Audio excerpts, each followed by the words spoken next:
pa pa pa pa-da-da-da-da, pa-da-da-da. Merci à toutes et à tous d'avoir répondu à notre invitation. Moi, je suis très, très heureuse que nous soyons toutes les deux côte à côte pour présenter ce troisième plan. Nous l'avons présenté tout à l'heure devant le Conseil des ministres. Je crois qu'il a été... il y a eu une vraie adhésion de l'ensemble de nos collègues. D'abord parce que nous avons besoin de tous nos collègues pour faire avancer ce plan. Et le président de la République nous a dit que c'est un plan qui doit améliorer la vie des gens. Et parce qu'il doit améliorer la vie des gens, eh bien, je suis avec vous et nous avons voulu répondre effectivement à son engagement de campagne. Mais je veux remercier également tous ceux qui y ont participé. Ce plan, on me dit, il a tardé. Il faut dire que nous avons voulu faire quelque chose de correct, que ce plan avait été annoncé par le gouvernement précédent un peu trop rapidement, ce que j'ai découvert, et c'était bien qu'il l'annonce, mais j'ai découvert un plan qui n'était pas bien ficelé, qui finalement reprenait tout simplement le plan précédent sans forcément en avoir à tirer tous les bilans, toutes les analyses. Donc on s'est posé. Et aujourd'hui, on a un plan qui, je crois, peut correspondre à l'attente des familles en France. Bien sûr, il faut faire très attention de ne pas créer beaucoup d'attentes trop fortes, parce que c'est le début. Ce plan, il va durer sur 4 ans. Mais nous avons la volonté de continuer. Le cadre du plan, Marisol Touraine l'a dit tout à l'heure, moi je n'avais pas à me prononcer sur quelle méthode d'accompagnement pour l'autisme. J'ai simplement dû me baser sur ce que disait la Haute Autorité de Santé. Et je pense que les Français ont le droit d'avoir accès à des accompagnements pour leurs enfants qui correspondent à ce qu'on fait ailleurs.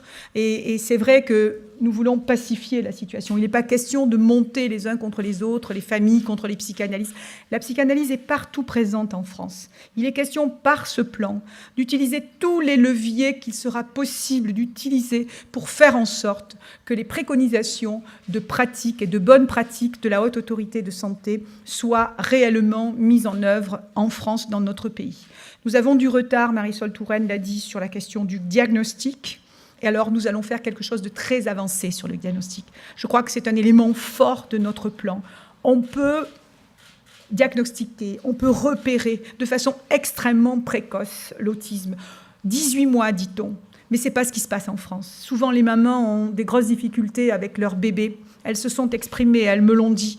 Elles ont leurs enfants dans les bras. Elles voient bien que le regard ne suit pas, que le geste n'y est pas. Et elles vont vers ce qui doit être des professionnels qui ne connaissent pas la situation. Et elles galèrent d'année en année. Et l'enfant grandit. Et quelquefois, ça arrive jusqu'à 6, 7, 8 ans sans que jamais on ait dit ce qu'avait l'enfant. Souvent, on leur dit, c'est pas grave, c'est une convulsion, ou alors, ne vous inquiétez pas, vous êtes vraiment trop attentive, c'est votre premier enfant, vous allez vous y faire. C'est pas normal. Donc, nous avons décidé de mettre vraiment l'axe sur la prévention et sur le dépistage, sur le repérage précoce. Le deuxième axe, pour les prendre en charge, ça sera quelque chose d'assez innovant, c'est la création de 700 places en école maternelle.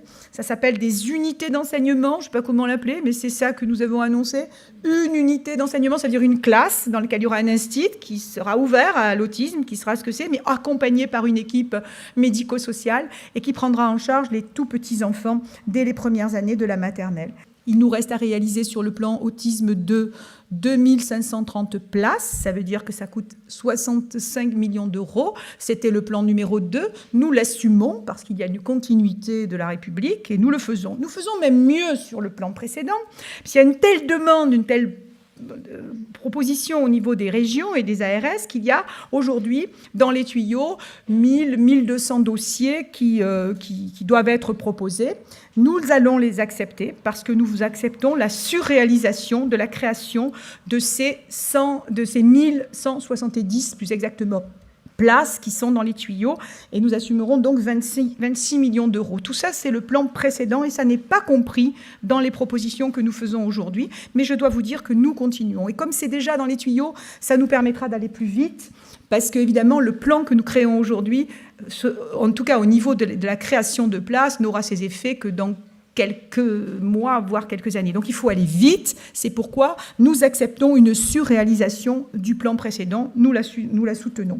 Et un portail Internet sera mis en place au niveau national, décliné bien entendu dans les centres de ressources. Il sera mis en place pour donner en temps direct des informations aux parents sur les places disponibles, les méthodes utilisées, où en est la recherche.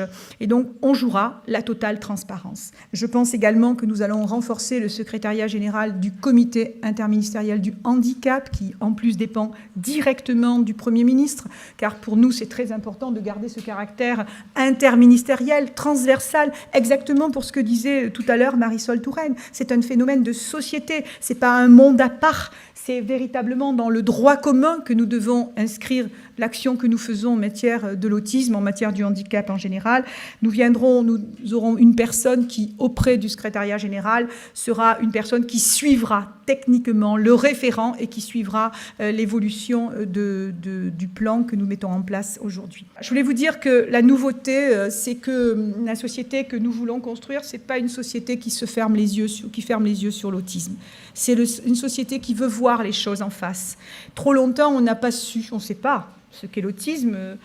La ministre le rappelait tout à l'heure et on ne sait même pas combien de personnes aujourd'hui sont directement concernées. Mais trop longtemps, comme on ne connaissait pas ce qu'était réellement l'autisme, on sait que c'est un handicap, que ce n'est pas une maladie, on sait quelque chose aujourd'hui, mais il faut qu'on avance plus vite. Et comme on ne savait pas ce que c'était l'autisme, alors tout simplement la société s'est fermée les yeux.